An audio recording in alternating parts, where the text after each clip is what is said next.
બહુ સુંદર મહાભારતની એક કથા તમને બતાવું કે રાજા પરીક્ષિત ના પુત્ર જન્મેજય એક વખત નારદજીનો સંગ થાય છે. નારદજીના સંગ થયાથી નારદજી બધી રાજા જન્મેજયને એમના પ્રતાપી પૂર્વજોની બધી જે વાતો હતી એ બતાવે છે, કહે છે. એટલે બહુ વખાણ સાંભળ્યા પછી જન્મેજય એમ કહે છે નારદજીને કે મહારાજ હવે બહુ થયું. ધ્યાનથી સાંભળજો. મહારાજ હવે બહુ થયું, કંઈક માફક કરો. તો કેમ બેટા? આપ કહો છો જો એમ જ અમારા પૂર્વજો આટલા બધા પ્રભુની નિકટ હતા તો કોઈ દિવસ જુગારની અંદર આવી રીતે હારતા નહીં. જુગારની અંદર આવી રીતે હારતા નહીં. અરે હારવાની ને જીતવાની વાત તો બીજી છે, પણ રમત જ નહીં. અને રમ્યા પછી પણ અવળી મોટી હિંસા વિશે કંઈ વિચાર જ ન કર્યો. એને કંઈ દયા જેવી કોઈ ચીજ જ નહોતી. આવું જ્યારે નારદજીને જન્મેજયે કહ્યું ત્યારે નારદજીએ સમજાવ્યું કે બેટા આ બધી તો કાલની લીલા છે. કાલ છે એ પ્રભુની વિભૂતિ છે અને કરાલ કાલના ગાલથી કોઈ બચી શક્યું નથી. એ તો બધા પ્રભુના સખા હતા. તું વિચાર તો કર, ઠાકુરજી એના સારથી બન્યા હતા. આજે સારથી જેવી નિમ્ન કોટીની વસ્તુ ક્યારે પોસિબલ બને? કેટલી નિકટતા હશે? એને ગળે ઉતરતી નથી વાત. ગરમ લોહી હતું ને, જેમ આજના ગરમ લોહીવાળા જુવાનિયાઓને કંઠી પહેરવી, તિલક કરવું, ટીકી કરવી, ચરણામત લેવું, આપણા ધર્મને અનુરૂપ ભગવત સેવા કે ભગવત નામ લેવું એ જેમ ગળે ઉતરતું નથી એમ જન્મેજયને ગળે ના ઉતર્યું. જ્યારે ખૂબ દલીલ કરી ત્યારે થાકીને નારદજીએ આજ્ઞા કરી કે દીકરા જુગાર રમ્યા, જીત્યા કે હાર્યા તો ભાગ્યની વાત છે. તો કે ભાગ્યની તમે વાત કરો છો, ઠાકુરજી એના સખા હતા તેને એટલી ના ખબર પડે? તો કે બેટા ભાગ્ય જ્યારે ભાન ભૂલાવે ને ત્યારે જીવથી કાંઈ ન થઈ શકે. તો કે હું માનતો નથી. ભાગ્ય કરતાં પ્રારબ્ધ પ્રબળ છે. આજના જેમ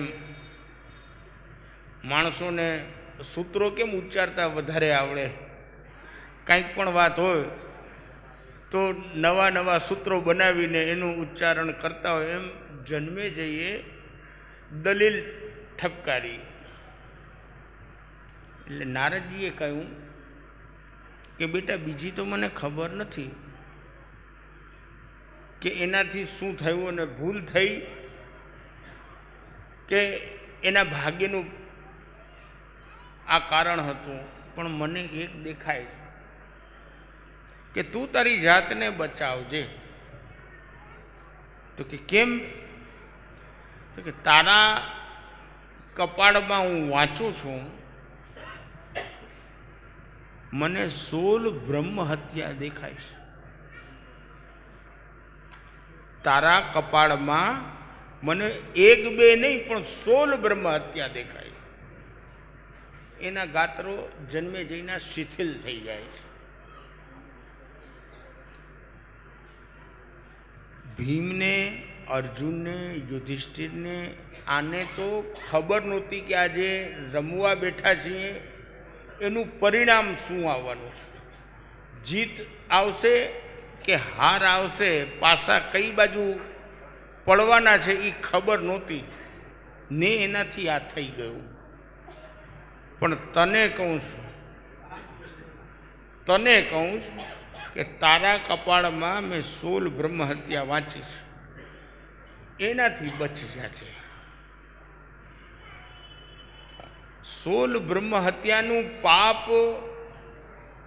માથે આવવાનું છે એ વાત સાંભળી અને કરગરવા માંડે છે, ખૂબ રડવા માંડે છે, ખૂબ વિનવે છે કે બાપજી અમને આમાંથી છોડાવો. એટલે નારદજી કહે છે કે જો બેટા, તું આટલું બધું કહે છે અને તું પ્રભુના વાલા પાંડવોનો વંશજ છે, એટલે તારા ઉપર દયા ખાઈ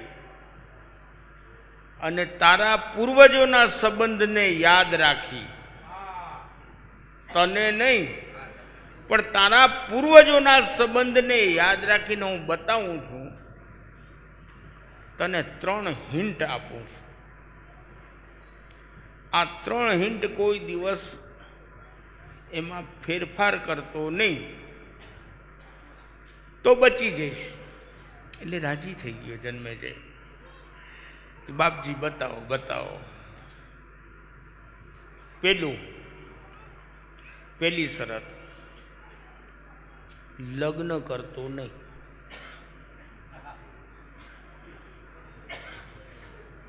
પહેલી શરત, લગ્ન કરતો નહીં. લગ્ન કર, જો લગ્ન કર તો યજ્ઞ કરતો નહીં. યજ્ઞ કર તો યજ્ઞની અંદર જે બ્રાહ્મણોનું તું વરણ કર એ જુવાન બ્રાહ્મણોનું વરણ કરતો નહીં. બ્રાહ્મણો જે મંત્રોચ્ચાર કરે એ મંત્રોચ્ચાર માટેના જે બ્રાહ્મણો તું નિશ્ચિત કર એ કોઈ જુવાન ન હોય એનું ધ્યાન રાખજે. એટલે જન્મે જઈને થયું કે આપણે જંગ જીતી ગયા. એકમાંથી કદાચ આપણે છટકીએ, 2માંથી છટકીએ, પણ 3જામાં તો પાર પડી જ જવાના છીએ. હવે 3 આપણા આગળ ઓપ્શન છે તો હવે વાંધો નહીં આવે, હવે ફરી પીશું, પડશે એવા દેવાશે. એટલે જન્મે જઈને પછી તો નારદજી પોતાના લોકમાં વિચરણ કરવા પધારે છે અને પછવાડેથી પ્રસંગ એવો બને છે કે જન્મેજયના માથે રાજ્યની ધુરા આવે છે અને લોકોનું પ્રેશર એના ઉપર વધતું જાય છે. પ્રેશર એ વધતું જાય છે કે રાજા કુંવારો ન ચાલે. રાજા કુંવારો ન ચાલે, કારણ કે કુંવારો જો રાજા હોય તો સંતાન ક્યાંથી થાય, અને સંતાન જો ન થાય તો જ્યારે રાજા વૃદ્ધ થાય ત્યારે રક્ષા કોણ કરે? એટલે પ્રેશર વધતું જાય છે, દબાણ વધતું જાય છે. એટલે જન્મે જઈને ફરજિયાત લગ્ન કરવા પડે છે. લગ્ન કરતી વખતે એને થયું કે આપણા એક ઓપ્શનમાંથી ફેલ થયા, હજી 2 આપણા હાથમાં લાઈફલાઈન છે. ઓલી હમણાં કંઈક 4 લાઈફલાઈન આવે ને, ત્યારે 3 હતી, આ 1 આણે વધારી. હજી આપણા હાથમાં ફોનો ફ્રેન્ડ અને 50-50 બે બાકી છે. એટલે લગ્ન કર્યા. લગ્નના અંતે સંસાર આગળ વધતો ગયો, પણ જે હેતુથી લગ્ન કર્યા એ સંતાનના કંઈ સમાચાર મળતા નહોતા. એટલે પ્રજામાં પાછી ચળભળ ચાલુ થઈ કે હવે રાજાએ લગ્ન તો કરી લીધા, પણ એનો વારસ, કોઈક વારસ તો જોઈએ ને. વારસ વગર છે તે આ રાજ્યને બચાવે કોણ? એટલે કાનાફૂસી થતી થતી એ વાત રાજા સુધી પહોંચી. રાજાએ બધા જ પ્રયત્ન, જેટલા મળ્યા એટલા ડૉક્ટર, વૈદ, આ બધા પ્રયત્ન કરી લીધા, પણ કોઈ એમાં એને સફળતા પ્રાપ્ત ન થઈ. એટલે બધાએ ભેગા થઈ અને નક્કી કર્યું કે પુત્રેષ્ટિ યજ્ઞ કરો. વેદોક્ત પુત્રેષ્ટિ યજ્ઞ કરો. રાજા કહે કે એ વાત નહીં, યજ્ઞ હું કરું નહીં. તો કે આપે આપના માટે યજ્ઞ કરવાનું નથી, આપે આપના પોતાના આનંદ પ્રમોદ માટે કે એશો આરામ માટે નહીં, પણ પ્રજાના રક્ષણ માટે આપે યજ્ઞ કરવો જરૂરી છે. કારણ કે હવે એના સિવાય બીજું કોઈ આપના આગળ ઓપ્શન કહેતા વિકલ્પ બચ્યું નથી. એટલે દબાણમાં ને દબાણમાં એણે હાથો પાડી કે આપણે ધ્યાન રાખશું, હજી છેલ્લી લાઈફલાઈન ફોનો ફ્રેન્ડ બાકી છે. 2 વપરાઈ ગઈ, હજી 3જી આપણા હાથમાં છે, નહીં વાંધો આવે, કરોડપતિ થઈ જશું. જેવું યજ્ઞનું નક્કી કરવામાં આવ્યું, નારદજીની આજ્ઞા અનુસાર બધા મોટી ઉંમરના બ્રાહ્મણોનું ચયન કર્યું. મંત્રીએ વાત કાને મૂકી કે મહારાજ, આ મોટી ઉંમરના તમે બધા બ્રાહ્મણ લઈ આવ્યા છો, અડધાના દાંત નથી. અવસ્થા થાય એટલે આજે આપણે 32ની ફેશન છે, અત્યારે આપણે એક દાંત તૂટી ગયો હોય તો એ 32 ચડાવીએ છીએ, નકલી દાંત પહેરીએ છીએ. એ જમાનામાં 32ની ફેશન નહોતી. હવે 32ની ફેશન નહોતી અને દાંત ન હોય તો જે દંતવ્ય શબ્દ છે ત થ દ ધ ન, આ તથ દ ધ ન છે ને એને દંતવ્ય કહેવાય. એટલે જ્યાં સુધી જીભ દાંતને અડે નહીં ત્યાં સુધી એનું ઉચ્ચારણ થાય નહીં. કરી જોજો ટ્રાય, તમારા કોઈથી થાય તો ટ્રાય કરી જોજો. ત થ દ ધ ન દાંતને જીભથી અડાડ્યા વગર બોલી દેજો. બોલી જ ન શકાય, કારણ કે આ એવી એકમાત્ર વિશ્વની અંદર આપણી સંસ્કૃત ભાષા છે કે જે આટલી વૈજ્ઞાનિક છે. તો મંત્રીએ રાજાને વિનંતી કરી કે મહારાજ, આ અડધાની અંદર બ્રાહ્મણના દાંત નથી, 32 નથી, ડેન્ચર નથી, તો કુંતી છે ને, કુંતી, એક મહાભારતનું પાત્ર કુંતી છે, એના ઉપરથી અનુસ્વાર કાઢી નાખો તો. કુંતીમાંથી જો અનુસ્વાર એટલે ઉપરનું મીંડું નીકળી જાય તો કુંતી થઈ જાય. તો આખો અર્થનો અનર્થ થઈ જાય. કુંતી બોલો અને કુત્તી બોલો તો શું થાય? ખાલી એક અનુસ્વારથી છે તે શબ્દના અર્થનો અનર્થ જો થતો હોય તો આ મંત્રોચ્ચારથી જો આપણે કંઈક પ્રાપ્ત કરવું છે એ મિત્ર થવાના બદલે શત્રુ થઈ જાય. જેમ વૃત્રાસુર કે જેને વેરી બનાવ્યો તો એ મહાન ભગવત ભક્ત બની ગયો એ ઉચ્ચારના કારણે. એટલે રાજાને ખૂબ પ્રેશર કરવામાં આવે છે અને અંતે રાજા જુવાન વારુણીઓનું વરણ કરે છે, મંત્રોચ્ચાર કરવાવાળા બ્રાહ્મણોનું, અને ઘટના એવી ઘટે છે, થવાકાળ ઘટના એવી ઘટે છે કે અશ્વપૂજનનું પુત્રેષ્ઠી યજ્ઞની અંદર વિધાન છે. સપત્નીક રાજા જે યજમાન હોય એને અશ્વપૂજન કરવું પડે અને વચ્ચે યજ્ઞકુંડ હતો, ફરતા બ્રાહ્મણો બધા વિરાજમાન હતા અને રાજા ને રાણી સપત્નીક પધારે છે, અશ્વપૂજનનો ઉપક્રમ ચાલુ થાય છે.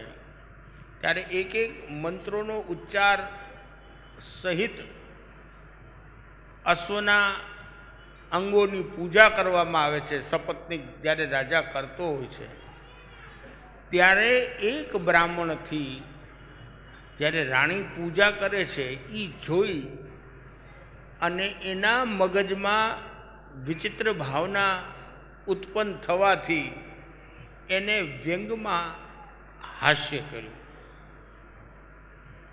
જુવાન બ્રાહ્મણ હતો, એણે વ્યંગમાં હાસ્ય કર્યું અને એ રાજા જોઈ ગયા. એ રાજાએ જોયું કે આના મનમાં અન્યથા ભાવના આવી છે. એટલે આ જ્યારે રાજા યજ્ઞ કરતો હોય તો સમગ્ર પ્રજાજનો તો દર્શન કરવા આવે જ. તો આખી મેદની વચ્ચે રાજાએ જોયું હોય તો બીજાએ જોયું હોય ને. રાજાના મનમાં એ ભાવના આવે છે કે અવળી મોટી મારી જનતાની વચ્ચે મારું આવું અપમાન. એટલે રાજાના અંગની અંદર ક્રોધ વ્યાપ્ત થઈ જાય અને આગળ જે દીપક રાખ્યા હોય છે એમાંથી ઉપાડી અને એક દીવો લઈ અને એના ઉપર ઘા કરે. હવે એ દીપકનું કરેલું હોય છે સ્થાપન. યજ્ઞ કુંડની ફરતે એ સ્થાપન કરેલું હોય છે, એટલે એ સાક્ષાત ચક્ર બની જાય છે, માટીનો દીવો નથી રહેતો. અને 16 બ્રાહ્મણ જે ફરતા યજ્ઞકુંડની આગળ બિરાજેલા હોય છે એના બધાયના ગળા કપાઈ જાય છે. અને ત્યારે રાજાને જન્મે જઈને અત્યંત દુઃખ થાય કે આપણે આ ત્રીજી લાઈફ લાઈને વેસ્ટ જવા દીધી, આપણે આ જીતવાના બદલે હારી ગયા. કાલક્રમે પાછા જ્યારે નારદજી મળે છે ત્યારે નારદજી કહે, કેમ રાજન, કેમ છો? તો કે ક્ષમા કરો, અપરાધ ક્ષમા કરો. તો કે કેમ? તો કે આમ થયું, વર્ણન કરે. નારદજી કે મને એ તો ખબર હતી કે આમ તું કરીશ એટલે જ હું આવ્યો તને મળવા. કે તે શું કર્યું? તમે, નારદજી આજ્ઞા કરે છે કે તમે બહુ મુસ્તાક હતા પોતાની જાત ઉપર અને ખૂબ અવહેલના અને અવગુણ પૂર્વજોના ગાતા હતા. જુગારના એક નાના ઇસ્યુ ઉપર અવડો મોટો તમે પ્રોપેગેન્ડા કરી દીધો, ત્યારે મેં તમને કીધું હતું કે જુગાર રમતી વખતે તમારા પૂર્વજોને ખ્યાલ નહોતી કે આનું પરિણામ શું છે. એમને એમના ભાગ્યની ખબર નહોતી. પણ તમને તો હું કહીને ગયો તો મારા વાલા, તને તો મેં કીધું તું દીકરા કે આનાથી ચેતીને રહેજે. શું તોડી લીધું? તો કે પ્રભુ હવે આમાંથી બચાવો. તો કે બેટા, આ તને જે અપરાધ લાગ્યો એનું કારણ શું? જે તારા માથે બ્રહ્મ હત્યા જે સોલ લાગી એનું કારણ શું? એ તે વિચાર કર્યો? તો કે ના, આપ આજ્ઞા કરો. એનું કારણ એ કે તે તારા પૂર્વજોના અવગુણ જોયા. તે તારા પૂર્વજોના અવગુણ જોયા એટલે તને આ બ્રહ્મ હત્યા લાગી. તો હવે મને એમાંથી બચાવો, એનું નિવારણ બતાવો. તો કે હવે એનું નિવારણ એ જ, જે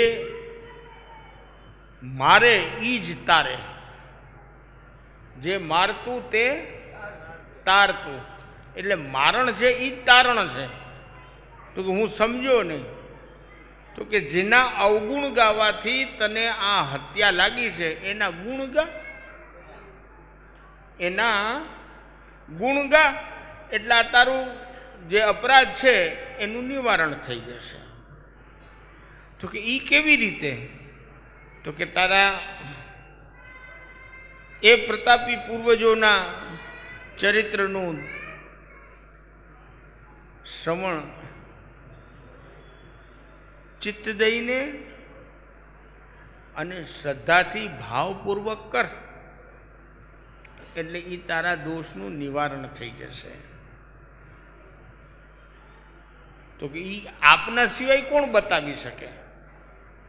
કારણ કે એ જમાનાનો કોણ હયાત હતો તે બતાવે કે કેવું, કોણ કોણ અમારા પૂર્વજોએ કઈ કઈ લીલા કરી હતી અને શું શું પ્રતાપી થઈ ગયા અને શું શું એમણે ચરિત્રો એમના હતા. એ નારદજી આજ્ઞા કરે છે કે હું કહું તો ખરા, પણ શરત તે દિવસે હતી ને આજે પાછી રાખું છું. શું? તો કે હું કહું એમાં શંકા નહીં કરતો. શંકા કરીશ તો એ નિવૃત્ત નહીં થાય. એક પરચો તો એને પ્રાપ્ત થઈ ગયો હતો. નારદજીની વાણીનું એક પરચો રાજા જન્મે જઈને પ્રાપ્ત થઈ ગયો હતો. એટલે હું કાન પકડું, હવે કોઈ દિવસ આપની આજ્ઞામાંથી જો હું છૂટું તો જેમ આપ આજ્ઞા કરશો એ મુજબ કરીશ. તો કે શંકા નહીં કર ને? તો કે હવે કરું, મારો ભવન ફર્યો છે. ને નારદજી પાંડવોના ચરિત્રનું વર્ણન કરે છે. ને વર્ણન કરતાં કરતાં છેલ્લે જ્યારે હિમાલય હાડ ગાડવા પાંડવો પધારે છે, એ વર્ણન જ્યારે આવે છે ત્યારે હિમાલય હાડ ગાળવા જવાનો પ્રસંગ જ્યારે આવે છે ત્યારે નારદજી વર્ણન કરે છે કે ત્યારે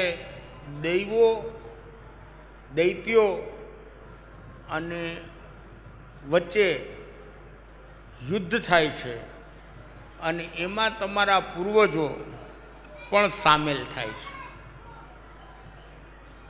તો કે બરાબર. પછી આજ્ઞા કરે છે નારદજી કે એમાં તમારા પ્રતાપી પૂર્વજ જે ભીમ હતા, જેનું નામ ભીમ હતું, એણે 99 યુદ્ધ કર્યું. શું? 99. એટલે કે 99 યુદ્ધ એટલે એ કઈ જાતનું યુદ્ધ?